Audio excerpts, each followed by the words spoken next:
Hello folks, welcome back to the channel, and in this video today I'm going to give you my review of the new Moza MTP Throttle Quadrant, and this has a party trick up its sleeve because this is force feedback, which is something, I don't know about you, I'd never really thought of that I even needed with a Quadrant. So I'm really intrigued to see how this feels, and in this particular test we're going into DCS World using DLSS 4. So yeah, pretty exciting stuff. So first of all, here's the unboxing of this Throttle Quadrant. I've been testing it with Moza for quite a number of weeks and giving them feedback. So I'll just go through some of the major points and features, and then I'll give you my impressions as well as obviously show you it in DCS World in VR, of course. So this is a very authentic throttle design, and when you see it you might be reminded of what inspired them to make this particular version the way it is. I'll leave it there for now.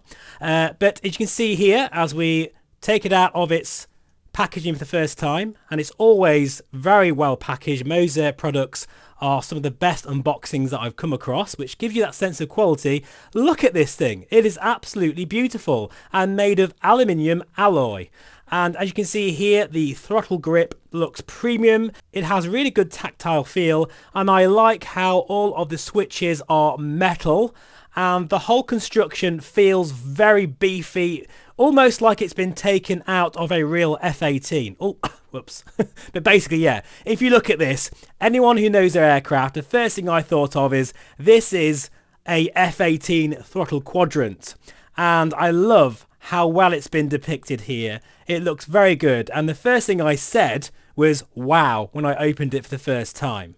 So Moza has also sent me this very nice flight support plate, and this is all metal construction, and this means you can mount it to perhaps your desk because there's some suction cups that go underneath. But for me, I've mounted this on my H2, and you'll see in a minute it really does look the part. But you can see here they include all the necessary tools, and it's very easy really to work it out, and there's quite a few number of ways you can mount this. If you've got a smooth desk, it might be able to sort of attach to it, but you know, make no mistake, it's going to need to be really secure because that throttle grip, while you can change it, it is very substantial, and you know, you need to really move it around with some muscle, like the real thing should be. So as we get some close-ups now of the Throttle Quadrant in all its glory, it does look good, this. And it has 27 programmable switches designed for complex flight operations.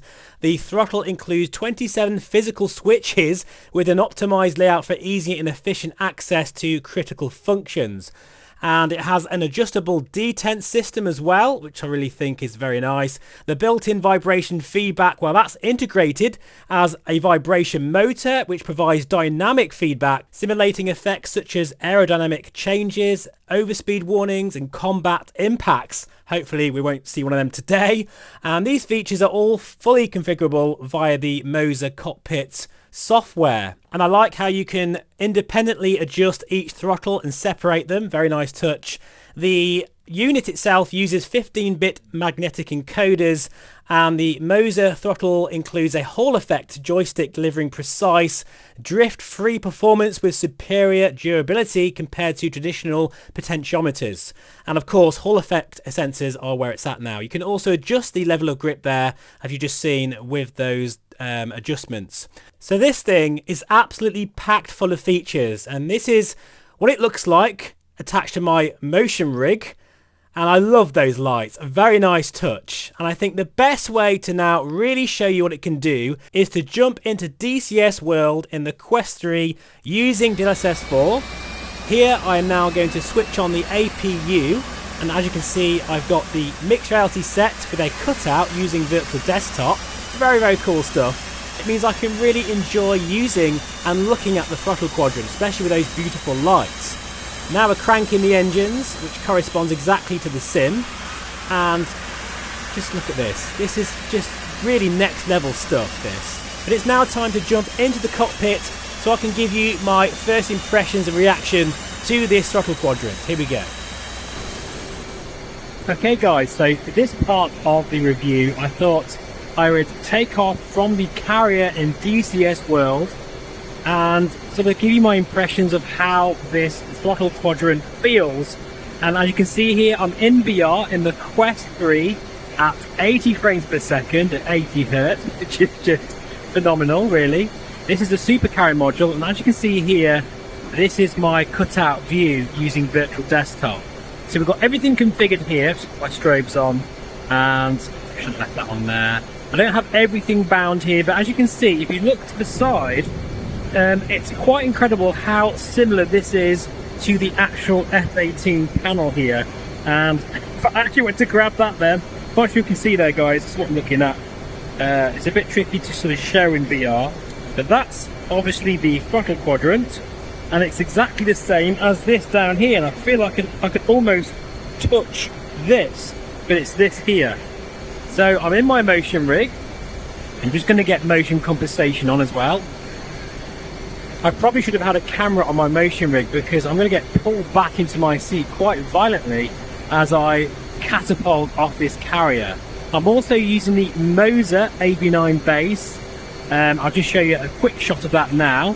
Now that is also providing essential feedback, so I'm getting all the rumbles and vibrations through that, and that is linked to this as well. So with a bit of luck, I should be able to feel everything here. And with the motion rig as well, I mean, it's just incredible to think this is how far things have come now.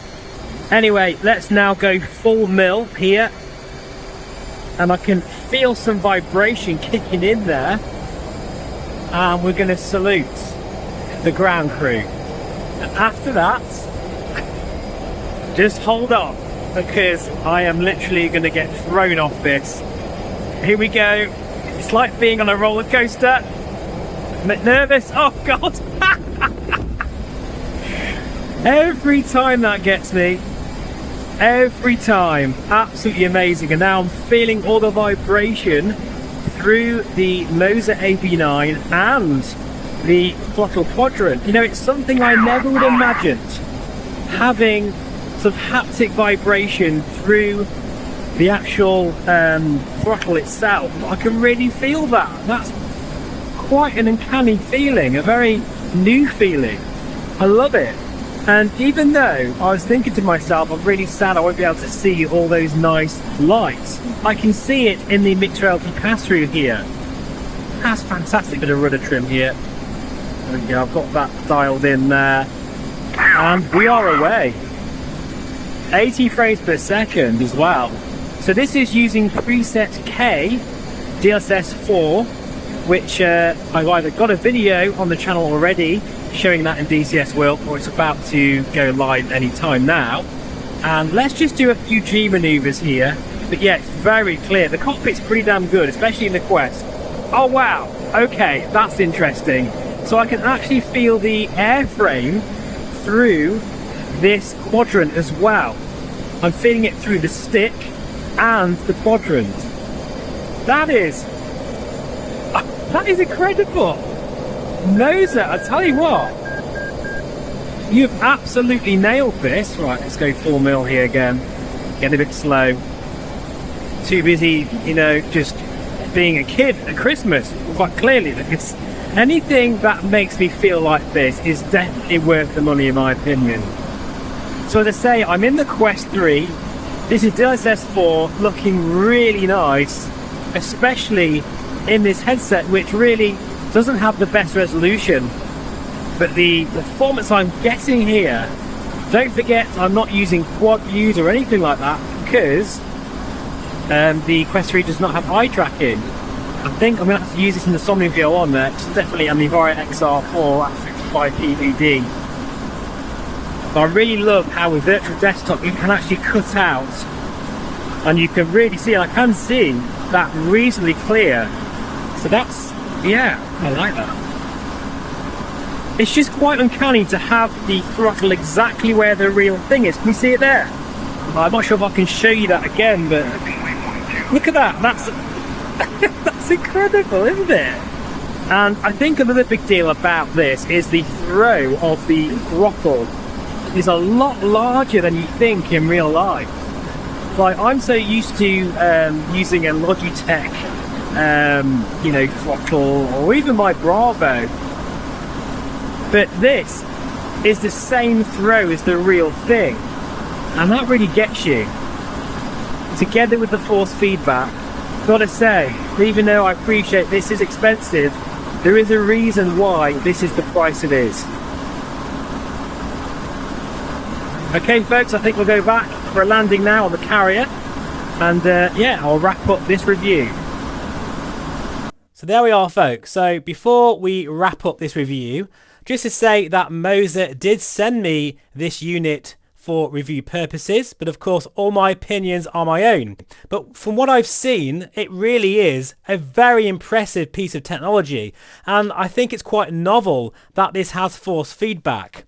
I suppose as a negative at the moment, I still feel that the Moza software does need to be more robust. I think it needs to have a lot more presets, especially for different flight sims, because I've noticed at the moment that this Moza throttle panel works better in DCS than MSFS. You get a lot more of the forces. So there is work to do with the telemetry of different sims. But I think when it's all said and done, this is a fabulous option, especially for those who like flying fighter aircraft. It's been an absolute pleasure showing off yet another fantastic new option for our hobby, and I must admit, Moza are really knocking it out the park with these new options for us flight simmers, and there's going to be more to come. I've got something really exciting to show you in a not so distant future, so stay tuned for that. And as we come into land on the carrier deck, I just have to reflect on how incredible this hobby has become and the different options we now have. What do you think? Anyway, thanks for watching. I really appreciate it. Please feel free to subscribe, and I'll see you all again very soon. Take care, and bye for now.